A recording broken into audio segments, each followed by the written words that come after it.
World Series appearance for the Mets and the fourth for the Royals. They meet in Game 1 tonight in Kansas City. 13 Royals played for Kansas City in the World Series last October, but manager Ned Yost does not think that is much of an edge. It's about execution. They're going to go out and play their game. There's only 2 teams left. The whole world's watching, but I don't see having a huge experience advantage over those guys because, it's the World Series. Anything can happen. You just go out and play. It will be Matt Harvey versus Edinson Volquez tonight in Game 1, 7 o'clock Eastern Time on ESPN Radio. He needs only 87 points to become the 20th player in NBA history to score 20,000 points. LeBron James begins his 16th season tonight when his Cavaliers visit the Bulls on opening night.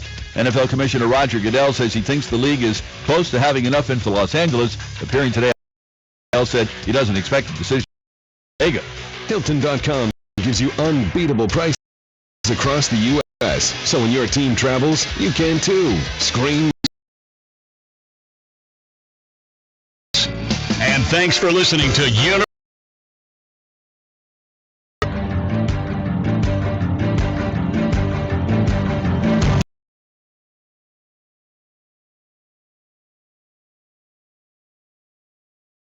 Special guest. This is the Spider Sports Line, live from Outback Steakhouse.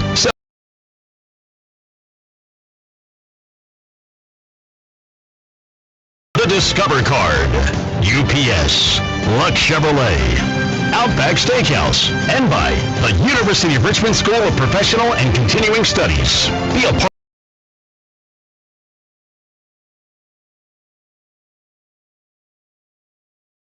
Call 804-220-0950 or at 77.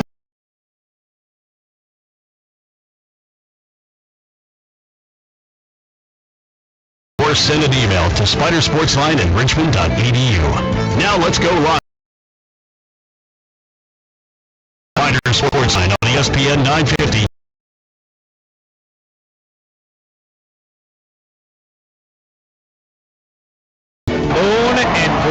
I-formation behind Lauletta, under center, third and goal at the 2, handoff Jacoby Green, he bowls his way in.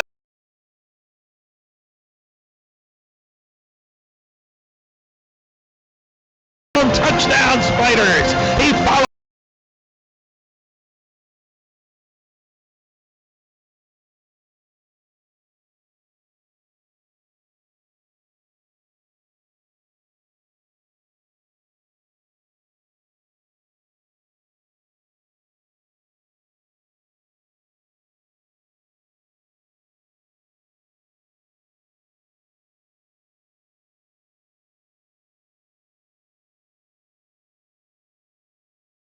Probably, it's big. It's I'm not going to think a whole lot about it right now. I think that right now we just got to focus in on the formula for winning against Albany. We've been a homecoming invitee here the last 2 weeks on the road, and it's going to be really nice to be at home. I do think at the end of the year you have a chance to take a step back and kind of relish in the victory and put it into a perspective, but right now there's a lot of joy. Saturday night I told the kids at the Sunday meeting, I said, I'm going to let you enjoy this one until Sunday's practice is over, and then I'm going to bring it back down to earth, and that's exactly what I tried to do.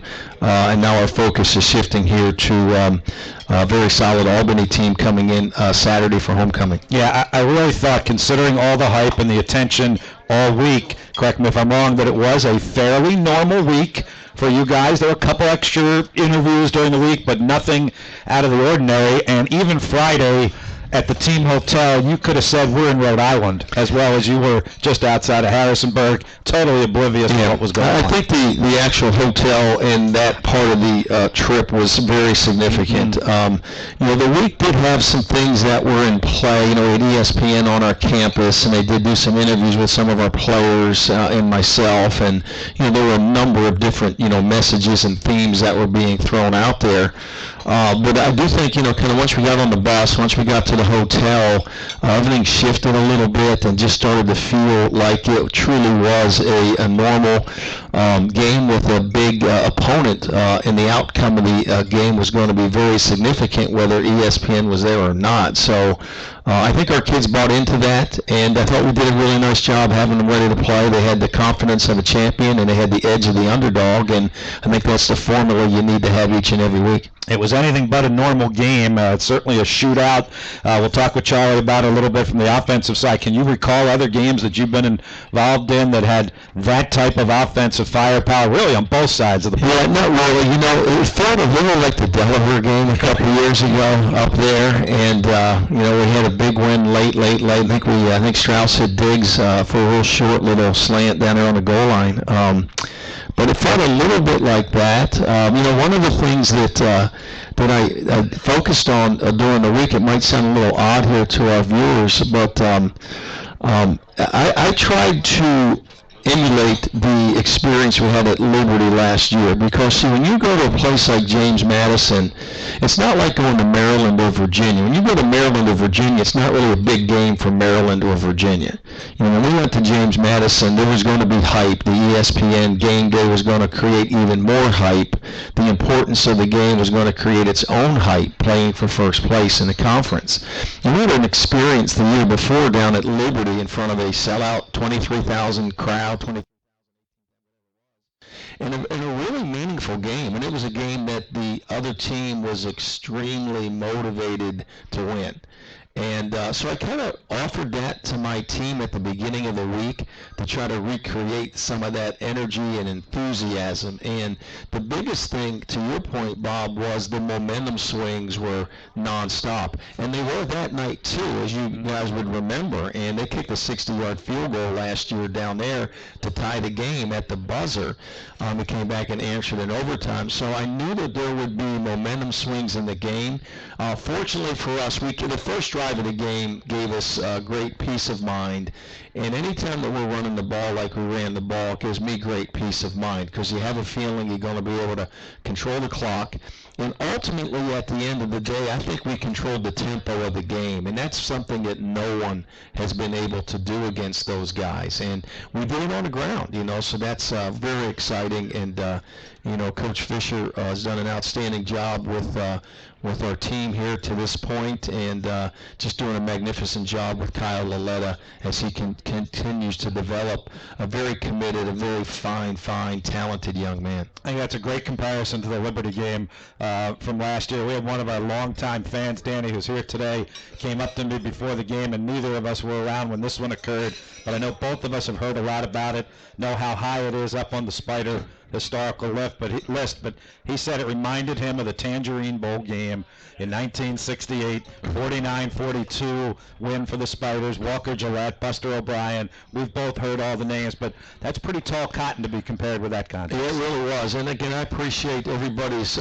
support and continued encouragement. And I heard from a number of people here on the way home on the bus, and emails and text messages, and the theme has been very, very consistent. Just the magnitude of the win, the victory, and the perspective that it offers to the history of Richmond football. So that's really neat to be in those conversations. And I addressed it with my team. I'm very transparent with our players, and I told them exactly that. I said, don't underestimate what we did. This is a magnificent, it's a huge accomplishment, for this team, for this season, and for our program.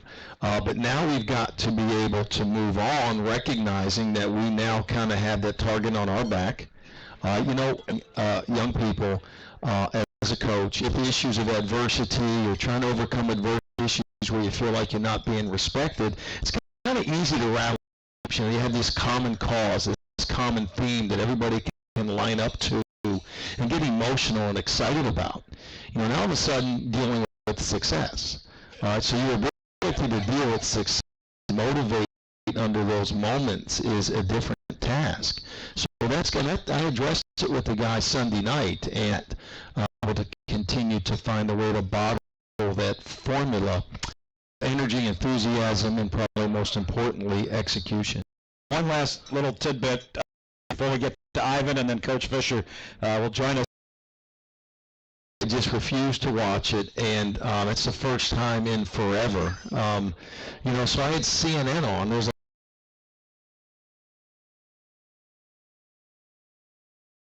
in the world right right now I should have known about, but I didn't. So I did feel like I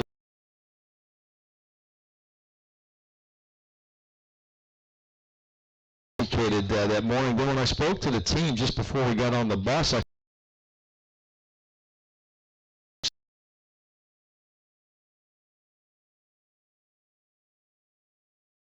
I'm in memory that I did not watch. There's an election coming up. I didn't even know about that. So.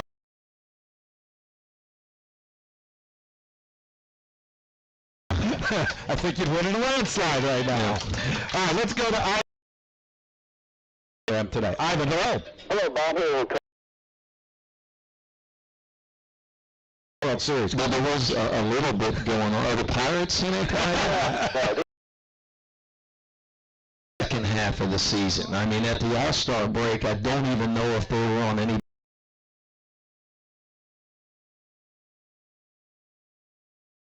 Okay. Well, that's going to be. But anyway, congratulations on a fantastic.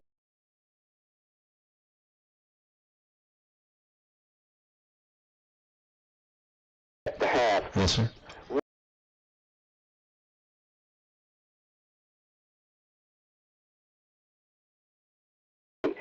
Before halftime. Well, I think, Ivan, you're right. I thought that we put a nice drive together.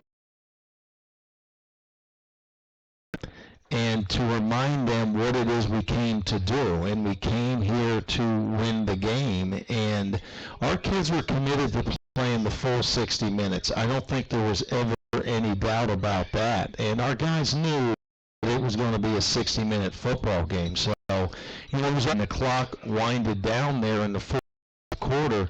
We were the team that still had the energy. We were the team that still had the physicality.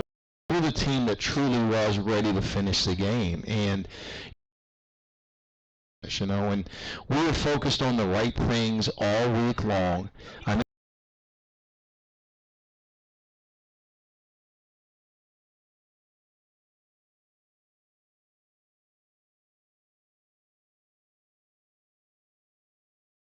a lot of the fans' breath away because I think you just sucked the air out of the JMU fans. well, you know, one of the things that we were committed to doing was to try to take the crowd out of the game a little bit. It's hard to do. You know, you have to have some momentum swings in a game, and you got to be able to ride the momentum. We had an opportunity to go for two there early in the game to go up 15-14 and give us a lead. So all of a sudden, we were kind of making a statement that we were going to try to play with a lead. I talked to our players all week long about getting a lead and then working and fighting to extend the lead. So they had an opportunity there to take a lead there. We did. And then we had some fortune after that too in being able to go to a bunt onside kick, which gave us a possession, because playing those guys, I knew we were either going to have to be plus 2 or 3 in the takeover margin, or we were going to have to steal away a possession or two, and we were either going to do that with some fourth down calls, or maybe something out of a punt formation to steal a possession, or that bunt kick. And I think that Peter did a phenomenal job on that kick. It was a perfectly executed play. And once again, we got some momentum off of that, took their crowd out of the game, extended the lead to 4. But as much as anything, we made a statement that we were here to win the game, and we had confidence in what we were trying to get done. You had a couple of players go out with injuries on the defense. How are they doing, and what can you tell us about Albany this weekend? Well, I think that we're still kind of banged up on defense. It's been a little frustrating. Herlocker's kind of to be determined, but he's definitely going to be able to return, if not this week, next week. And then, Albany, I'm a good friend with Greg Gattuso, their head coach. Greg and I actually were teammates at Penn State, and actually, as the story is told, when Greg was on his recruiting visit, I was his official host for the weekend. So I have great respect for Greg. I think first thing I look at when I'm looking at coaches' backgrounds and resumes, I look at their winning percentage. I mean, how many games does he win? I mean, that's what it comes down to. And he's got a phenomenal winning percentage. I think it's upwards of 73%. He was the head coach at Duquesne for a number of years, had a lot of success there. Was 7-5 last year up at Albany, and they had a couple really big wins and a couple real close defeats. JMU got them late in the game, maybe 31-28. Albany had them beat up there at Albany, and this year's football team's a little bit younger. I think they're very talented, but they had lost some of their senior leadership and some of their core players. So I think Greg is still working to kind of transform his football team. But they're coming off an open date, and that's always something that gets a coach's attention, whether you have an open date or you're playing an opponent that's coming off an open date. So we got full attention on that. But I am so excited to be home. And like I said early on, to be able to have homecoming, finally here this year, where we're actually at home for the homecoming event, I think will be a really special day. So we're looking forward to that, looking forward to a great crowd. And as always, Ivan, I appreciate your call. Coach, I know you come out with a big team victory this week. Well, thank you, sir. Thanks, Ivan. We'll take a timeout. Offensive coordinator Charlie Fisher joins us when we come back in just a moment. We're at Outback, as we are each and every Tuesday, for the Spider Sports Line, 7917 West Broad Street, right here on the home of the Spiders. ESPN 950, Sports FM 100.5, and the Spider IMG Sports Network, powered by Ace Electric. Have you been dreaming about a new deck, screen, porch, or room addition? Make it happen by calling Atadec at 285-4239. Atadec doesn't just build decks. Of course, we can build your new deck or renovate your old one, but we also build beautiful screen porches, open porches, sunrooms, and other room additions, and have been for over 25 years. We can design it, build it, and turn your dream into reality. Visit Atadec on the web at atadec.com or call 285-4239 today. That's 285-4239 for additions and decks by Atadec. At UR School of Professional and Continuing Studies, we offer flexible and affordable degrees to help you start, advance, or change your career. Explore our newest graduate degrees in nonprofit studies and public history. Plus, check out our new bachelor's degree and certificate in information security. With evening classes and tuition starting at just $450 per semester hour, you can earn a UR degree on your terms. The University of Richmond School of Professional and Continuing Studies. We work for working professionals. Visit spcs.richmond.edu for details. Hi, Bob Black here. As the voice of your Richmond Spiders, I see the fans' passion for our hometown team come to life each Saturday in the fall.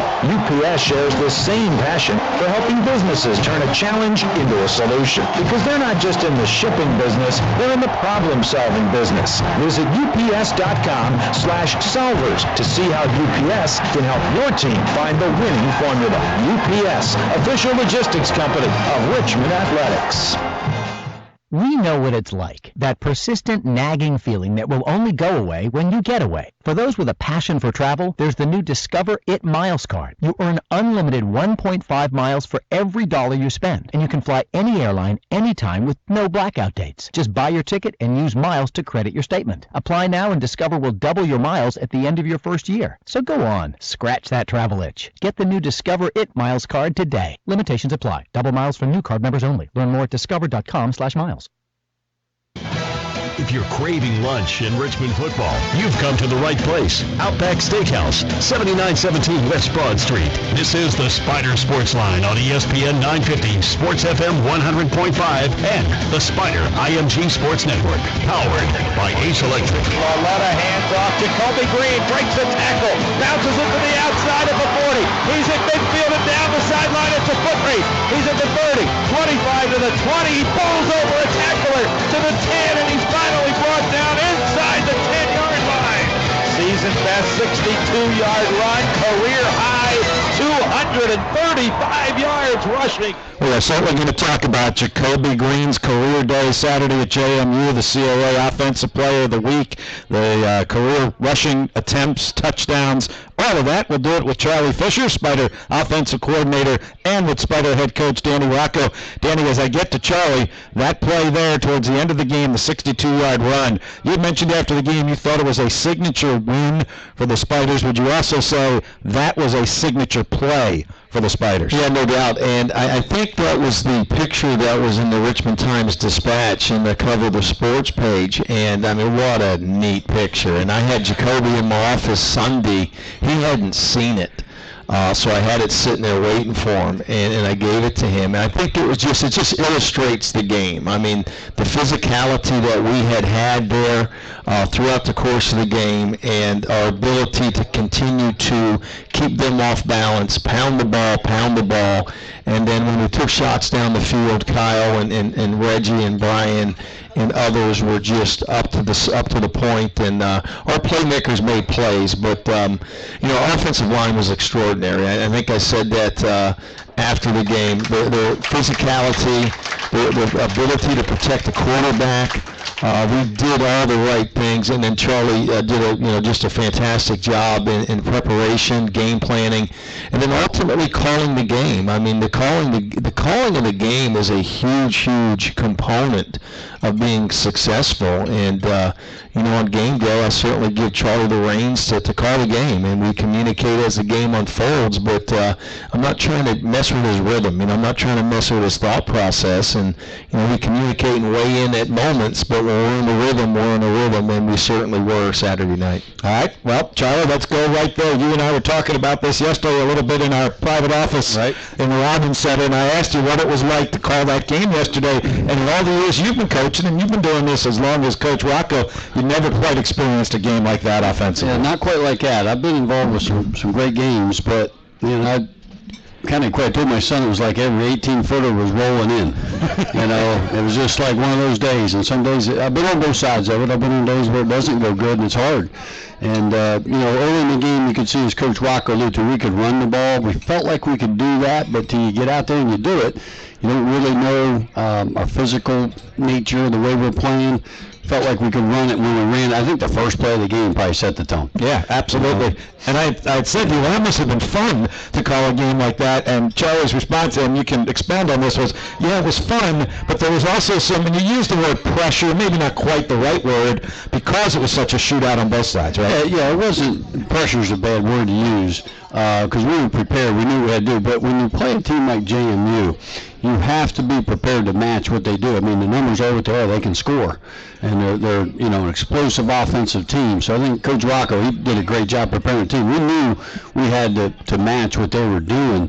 And we were able to do that. And there's a lot of flows in the game, high and low. And, every time we were down, we were able to get a stop and get the ball and find a way to get it in there, and, it worked out. How did you guys prepare during the week with Jacoby Green, knowing that it was highly unlikely that Seth was going to play and that the focal point was going to be on number one? We've got great confidence in Jacoby. The couple years I've been here, I think he's a fantastic player. He can do everything you want him to do. He can run it and catch it. He can block. He's smart. He's tough. And he's got all the abilities you want at running back. So we felt very comfortable about that. If there's a position on our offense where we're deep, it's running back. Mm-hmm. So we felt good about that. And I think where we probably threw the twist on JMU a little bit is we lined up in a lot of 2 and 3 tight end sets. And they hadn't seen quite that much of that from us as they saw the other night.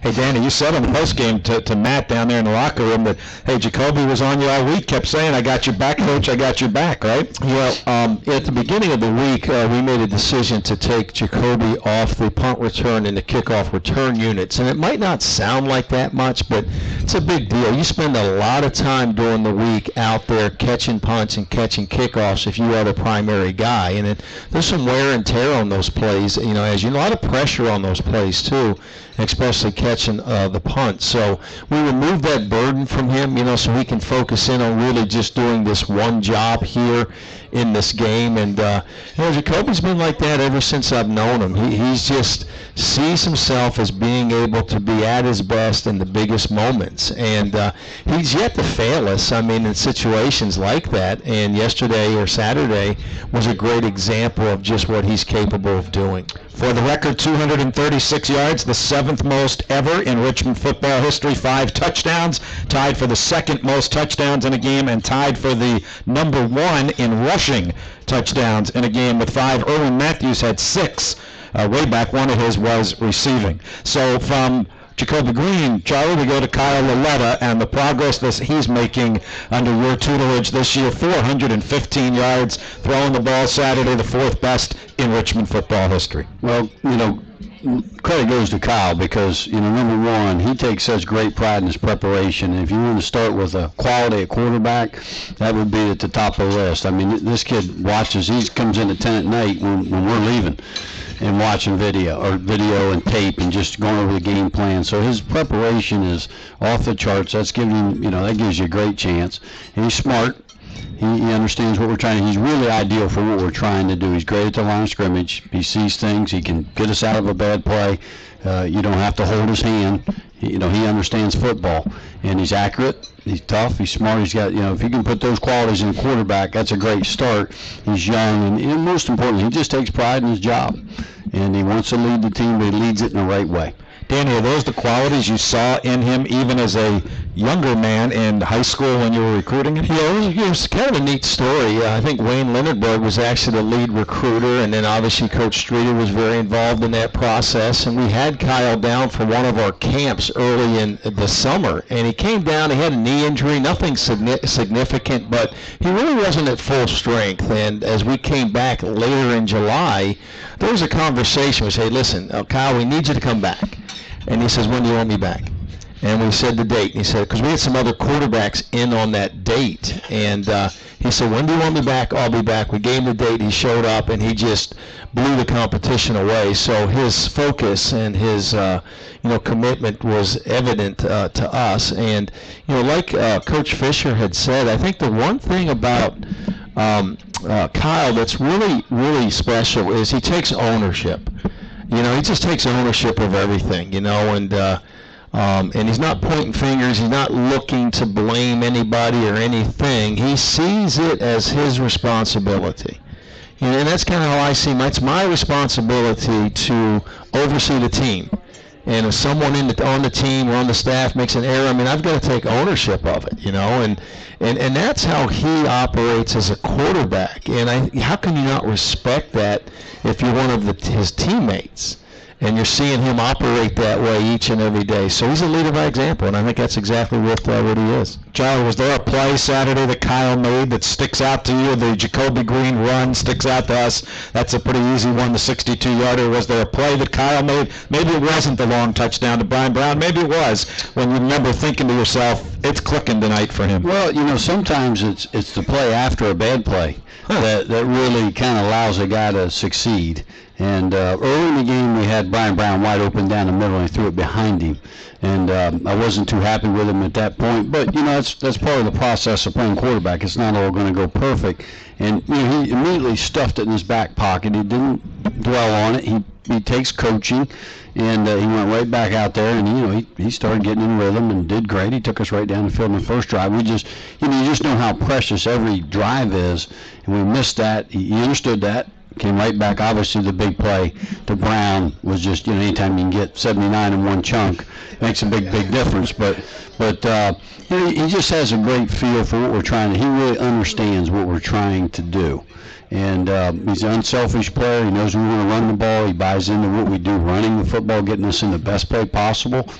He's a great fit. All right, how about Brian Brown? 204 yards receiving, obviously a career high for him. 5th most in Richmond history, and the most, I was really shocked by this, since 1986. That's the most yards receiving for a Spider receiver. And I think Chris made the comment on the radio, Chris Anderson, that when there's a 50-50 ball and Brian Brown is involved, it's like it's 100%, not 50-50, because he's getting them all. Yeah, we've got guys that can do that. They get more than 50% of them. And Brian, the thing that I've been fortunate in 34 years to be around a lot of really good receivers.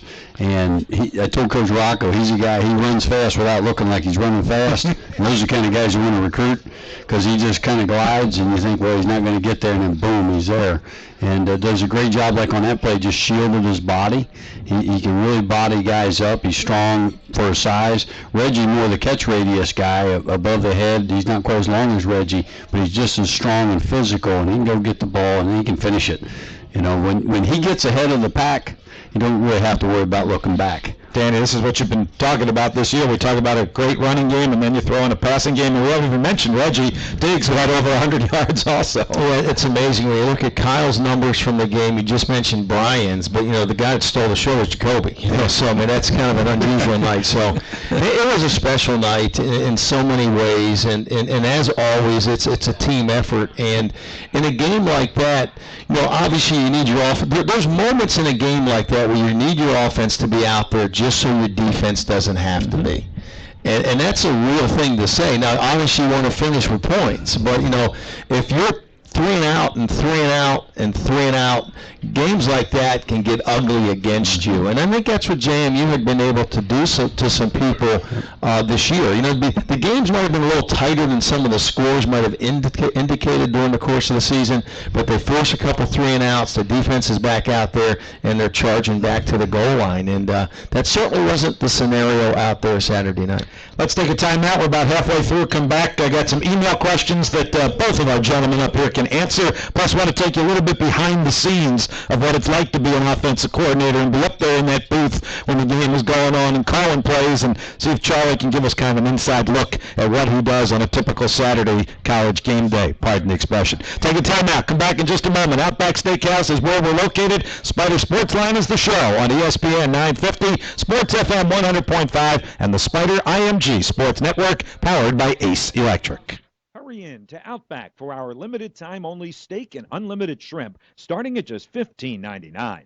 Hurry in for our sirloin and unlimited garlic herb shrimp or unlimited crispy shrimp with new volcano sauce. And let the bold flavors speak for themselves. Outback Steakhouse, done right. There are 5 great Outback restaurants in the Richmond area. Visit Outback.com for the location nearest you. Prices, products, and participation may vary while supplies last. Can you handle a full rack? Buzz can. He's been smoking, chopping, saucing, and glazing barbecue his way for over 30 years, specializing in succulent spare, tender baby back, and jumbo beef ribs with recipes handed down for generations. And don't forget about the award-winning pulled pork sandwiches, cooked daily over Buzz's signature hickory smoked wood. Stop by the original location at 1119 North Boulevard in the Fan, or the new Buzz and Ned's Real Barbecue at 8205 West Broad Street in the West End. The holiday season is hectic. Making sure your vehicle is winter ready shouldn't be. Let Dyke Tire Pros take the hassle out of your holidays. From November 2nd through November 29th, get up to $70 after mail-in rebate when you buy a set of 4 new BF Goodwrench brand passenger or light truck tires. Relax and enjoy the season with your family. Dyke Tire Pros will take care of getting you there. Dyke Tire Pros in Richmond, online at dyketire.com. See redemption form for complete offer details. Offer expires November 29th, 2015. Void where prohibited. It's out there lurking, big, tall, and green. The grass monster. Is cutting grass taking up too much of your valuable sports time? Arthur's Electric Service has the Toro Time Cutter mower that can significantly reduce your mowing time. Toro's simplified operation, zero-turn features, and comfortable ride will have you cutting smarter, not harder. Get the mower that's ready to cut when it goes out the door at Arthur's, located at 8910 Brook Road in Glen Allen. Stop by today to see the full line of Toro Time Cutters, or call 264-2513 to learn how you can save time and effort. And now, back to the game.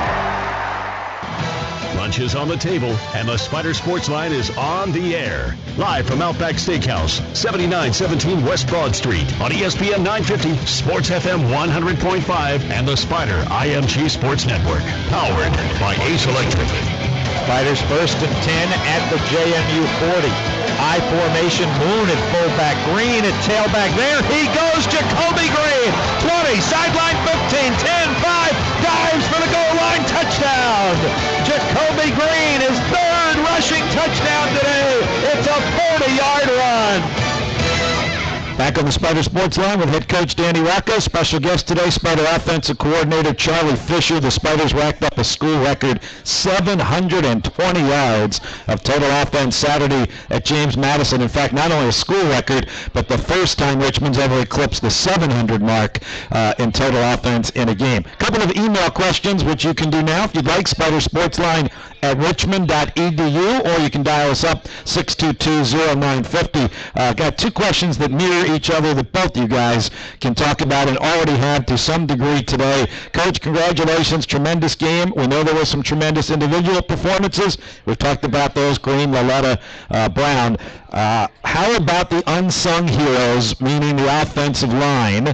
And then a follow-up question from yet another Spider fan who emailed us, asked you to point them out by name and their eligibility and how many of them are coming back and kind of the individual attention that some of these guys on the offensive line can get. And to both you guys, you can't get 720 yards of total offense without a terrific O-line. Yeah, I think that, just so everybody does hear me say it, when I got in the locker room after the game, recognizing the O-line was one of the first things I did. I mean, that was certainly on the front of my mind. Our players recognize that we value being physical and physicality. And when I spoke to the team Sunday night, I talked about our two defensive tackles, Winston Craig and DeAnthony Muse, because the one thing they could not do is they could not run the ball straight downhill, and that's what they wanted to do. Their whole game starts with run the ball downhill and then do everything else outside. They could not run the ball downhill because those two guys were muscled up in there. Offensive line,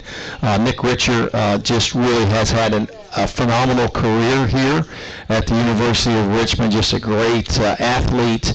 He's got professional aspiration and ability, and he'll be an outstanding representative of our university. Caleb High, could not be more proud of Caleb playing left guard. Another senior. Those two guys are seniors in our program, and they're both playing their very best football here right now. And Nicholas Virgos at center. I mean, we lost Austin Gunn last year, and there was this kind of thought, well, what are we going to do? What are we going to do? Nicholas is a major league stud in there, and he's the calmest guy on the field. I mean, it's unbelievable how calm this guy is. He comes off on the sideline, he sees things, he communicates well, he keeps Thomas Evans in line, because Thomas is not calm. Thomas is a lot of things, but he's not calm. And then Alex Light at tackle. So we've got Virgos coming back at center with one more year. We got Thomas coming back at guard with one more year. We got Alex Light coming back at tackle with 2 more years after this. And we got a good group of guys that are younger in the second line right there that'll be ready to step up here either later in the year or at the beginning of next season. Charlie, how good was that performance, both from a blocking standpoint for Jacoby and a protection standpoint for Kyle? Yeah, they've been awesome all year, because the one thing we said, we got to be able to run the ball downhill and be physical. They've bought into that. They've done that. And, they're a neat group of kids. They don't, offensive line don't really care about credit. They care about bigger things than that. Mm-hmm. And that's winning games and find a way to get it done. And Coach touched on Virgos. What a great, him and Laletta. It's a similar type kids.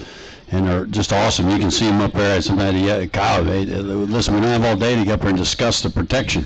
He's up there pointing out the mic and this and that, and, you got to keep moving. They have a dialogue up there, but they're on the same page, and they do an awesome job. So, good group of kids, and humble. Blaine does a great job with them, and they just work hard. They're team-oriented guys. Blaine McCorkle, our offensive line coach, indeed, doing a great job with those big guys up front. So you started to take us a little bit behind the scenes there with the communication between Nick and Kyle. So let's take the communication from the offensive coordinator. And one of our folks here at the restaurant today who's enjoying lunch said, ask Danny and Charlie if they could go through when a play ends and that play clock's at 40 and it starts to tick down.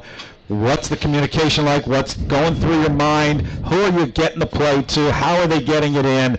Kind of the X's and O's of getting from the booth to the sideline to running the play. Yeah, there's a lot that goes on with that because, unlike the NFL, they just talk into the into the mic, the quarterback gets the play. That's the easy way to do it. Okay, so we got a lot more to go through than that. And, first thing I'm going to get is a down and distance from Bill Poland, our tight end coach. And obviously there's sometimes you can see it's a first down, but when it's not, you got to know, because everything on your play sheet is broke down by down and distance or part of the field. So it's kind of like reading right off that sheet. That's exactly what I have, that long folder right there, and you just go right to that area, and then you have your plays prioritized. Part of it is just intuitive instinct. You just have an idea what you want to do at that time. You got to get a feel for the rhythm of the game and what you're doing well and what you're not doing good. But you're obviously going to choose a play. We have it on the wristband. We're going to call the number out. It goes to Fontel. Mine's our wide-out coach. He's going to signal it in. And we've got probably 220 plays on that wristband. Wow. So now, that being said, a lot of those are mirrored plays left and right. So before everybody gets too wound up, all right, a lot of them are mirrored. But you got to have enough. It's such a fine balance. You ask yourself all the time, do we have enough? Do we have too much? So Kyle gets tired of hearing me say that. How do you feel about that? Are you good? Because I've always been a guy in connection. I tell the quarterback wherever I've been, we're connected at the hip. If you don't see it through the same set of eyes I do, we're in trouble. So I don't want to run a play. It's not me down there. They don't want me playing quarterback anymore. You're playing quarterback. I'm just trying to manage the situation for you. So you tell me what you like. And we'll go through that whole process throughout the week, just a give and take, and I'll ask him to text me, email me, hey, what do you like in this game plan? Because if he likes it, I feel better about calling it.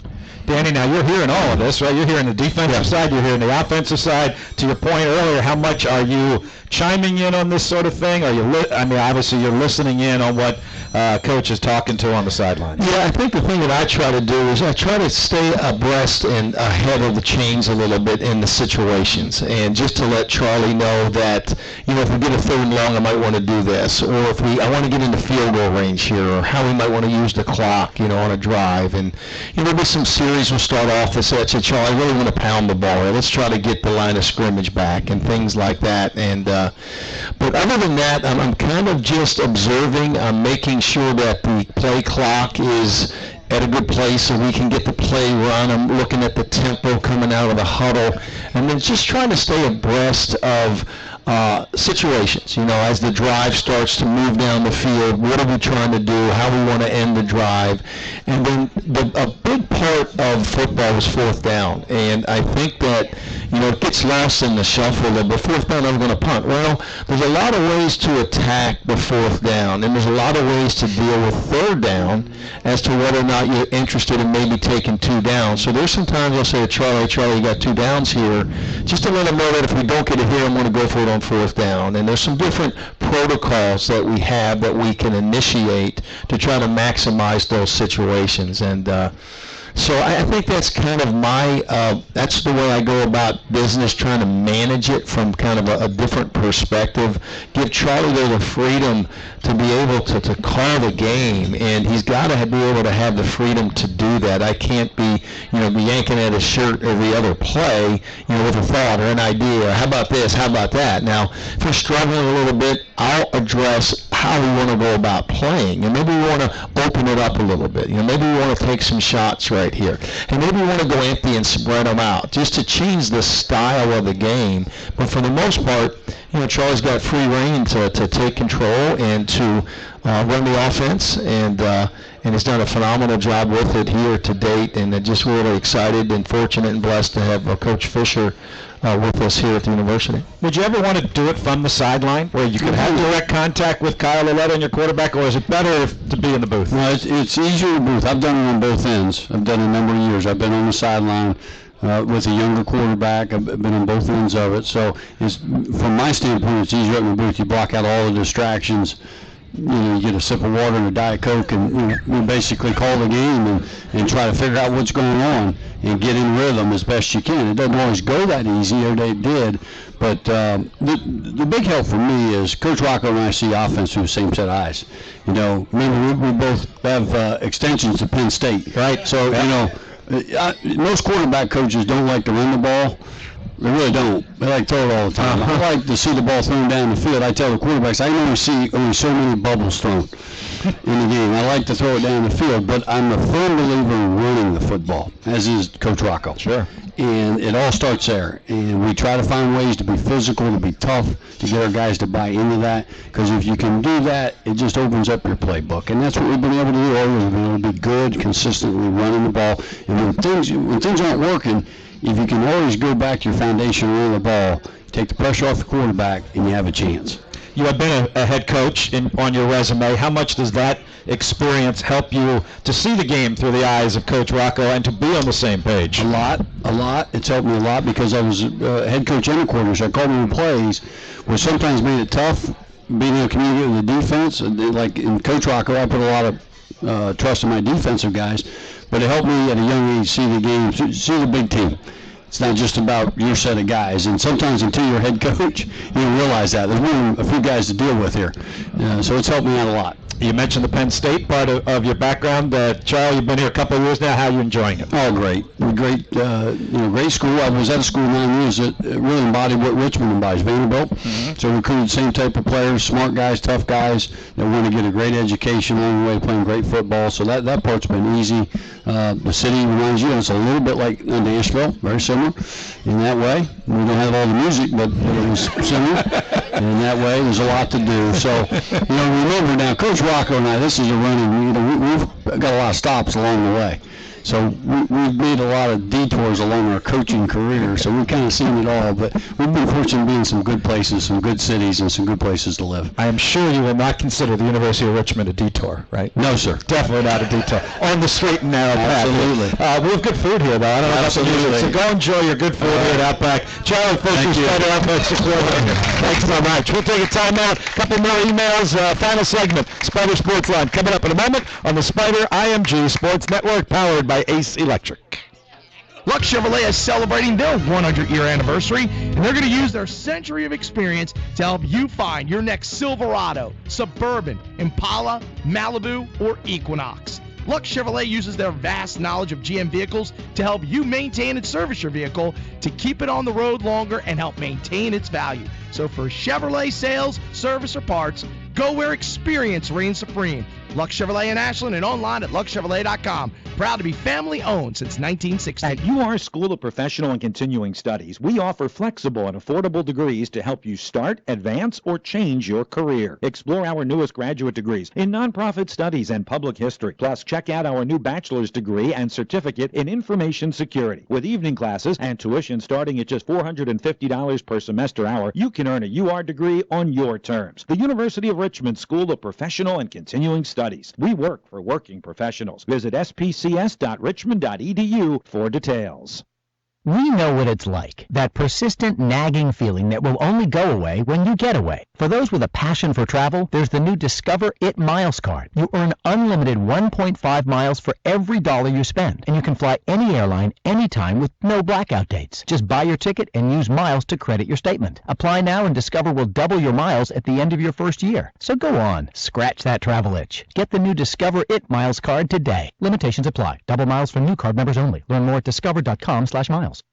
Family means everything. When you think of businesses you love to use, think of how many of those businesses are family-run. It may be your local grocer, vehicle repair shop, restaurant, or copier company. Copier? That's right. Since 1970, Stone's Office Equipment has been family-owned and operated right here in Richmond. And every Stone's employee is dedicated to going above and beyond to help make your business better. Stone's Office Equipment. Check them out on the web at stonesoffice.com. Go Spiders!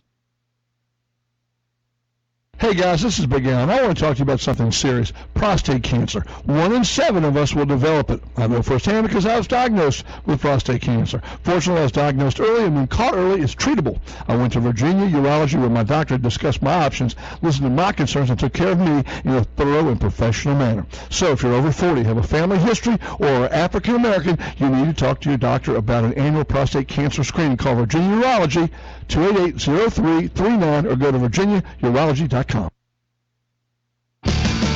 This is the Spider Sports Line with head football coach Danny Rocco, live from Outback Steakhouse, 7917 West Broad Street, on ESPN 950, Sports FM 100.5, and the Spider IMG Sports Network, powered by Ace Electric.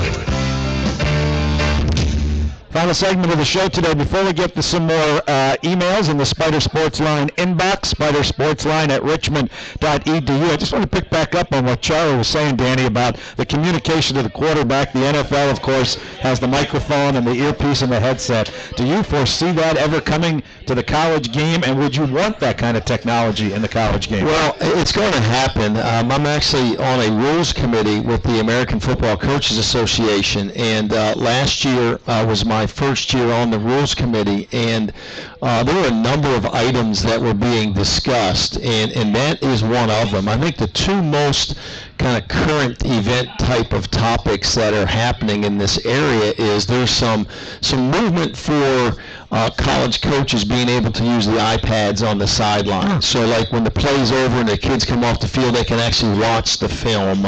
Right now that is not allowed in college football. It's actually allowed in some high school footballs. It'd be like going in at halftime and sitting there and watching the first half with your players. And then the second one is this idea of communication, to your quarterback through an earpiece. And I'm not categorically for or against, but I think what happens is this. It's especially with the technology of the iPad and what have you, it's just going to force people to have more and more people on their staffs, and the rich will continue to get richer. The people that have that huge department of quality control coaches, and they'll have people actually during the game editing the film and then putting the data in during the game so that when the coaches go in the locker room at halftime, it's already cut up and ready to watch, by play. And which is all good, but everybody can't really afford to do that. Right. So I'm a big believer in trying to have a fair and even playing field. And some of these things I do think could skew towards, more power to the people that already have it. You're a real proponent of the instant replay, and we're fortunate enough that Richmond, along with JMU and Elon, were able to do it this year, and then it'll be for everybody next year. Yeah, no doubt. I think that it just gives you a little more peace of mind, that these plays are all getting reviewed. We had a couple plays yesterday or Saturday in the game that got reviewed, and got some favorable results, I think, on the review. And there were a couple things that I thought I saw real cleanly in real time, and they reviewed them, and I was right with what I had seen. But I do think that it does take a little bit of the judgment out of there for the officials, which have a very difficult job to do. All right, a couple of emails to wrap things up today. This one's from Carolina Spider. What do you credit to why we were having such a good turnover ratio this year? I think it's now +10 and leading the CAA. Well, I think it starts on the offensive side of the ball, and it starts with protecting your quarterback. I mean, if the quarterback's not under duress, he's going to be able to make good decisions more frequently. And our quarterback has not been under duress, and he's making good decisions with the ball. I think for the most part, up until this last week when Seth didn't play, but the guys that are carrying the ball the most for us are seniors, and they're veteran players, and they recognize the importance of the ball security element. And sometimes you learn that the hard way, but so you got to learn it. So I think those two things right there really do factor in. And then I said this, I've been saying it all year, defensively this group catches the ball better than the group we had last year. We had some good players in the back end that just really didn't catch the ball real well. So when they were getting their hands on the ball, having a chance to make those plays, they were getting pass breakups instead of interceptions. All right, here's another one off of Saturday's game. UR seemed to be very selective when blitzing against Vad Lee, where you're taking the lesser of two evils and say, prove you can complete a pass versus blitz and risk the chance that he runs free. Yeah, I mean, I don't disagree with that thought. I think that when you look at them offensively, one of the things they do with their formations is they spread you out. And when they spread the defense out, it's very hard to disguise your blitzes.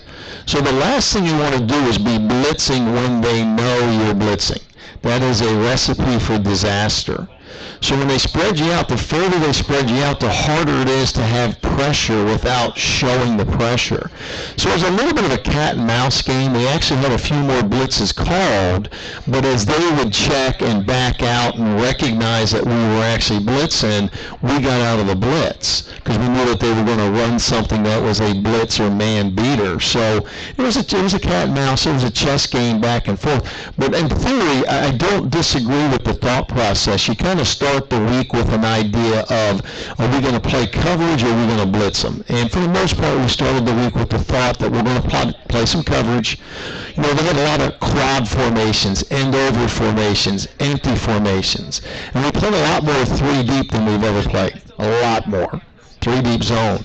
But in doing that, we kept the ball in front of us for the most part. We got beat one time in man free, but we kept the ball in front of us. They were having to throw the ball down low. They were open, but they were 7, 6, 5-yard gains, and it kind of forced them to have to execute the entirety of their offense. How do you think the guys on defense handled that up-tempo style? As you said, you took out of it a little bit during the game. I'm going to tell you something, and you know, despite the numbers that Jam you had, I really think that defensively, Coach Trott and our defensive staff and we put together the right formula in terms of how to play this game, and we practiced it differently this year than we have in the past. And I think personally, I'm always tuned into improvement, and I want to improve as a coach, constant and continual. And each and every year, I'm trying to work to get better. And we did some things this year in practice during the week that, you know, there's the formula. This is how you have to practice against this kind of a team. And we were able to introduce some things with tempo that we hadn't been able to do in the past. I never felt that the tempo of the game caught up to us. Last year, the whole game, we were just struggling to stay with the tempo. This year, I never felt like the tempo was ahead of us. Now, they were fast, but I never felt that element was truly in their favor. Well, this was a fast hour. Really enjoyed it. Coach, thanks. All right, thanks a lot. Go get Albany this week. Hoping for the good guys. Yeah? Thank you very much. Yeah. Dan Aracco, Spider head coach, and thanks again to our offensive coordinator, Charlie Fisher, our special guest today. Mitchell Bradley has produced on location. Matt Josephs at our ESPN 950 studios. Thanks to everyone who was here today. Great crowd, probably our biggest of the year. We appreciate everybody coming out. Speaking of great crowds, make sure you're one Saturday. Wear that red for homecoming. Some tickets still available. Stop by the box office. Call 1-877-SPIDER-1. Get them online, richmondspiders.com. But be there Saturday. Spider homecoming at 3:30. Till we greet you then. Thanks for being with us today. So long from Outback and the Spider Sports Live.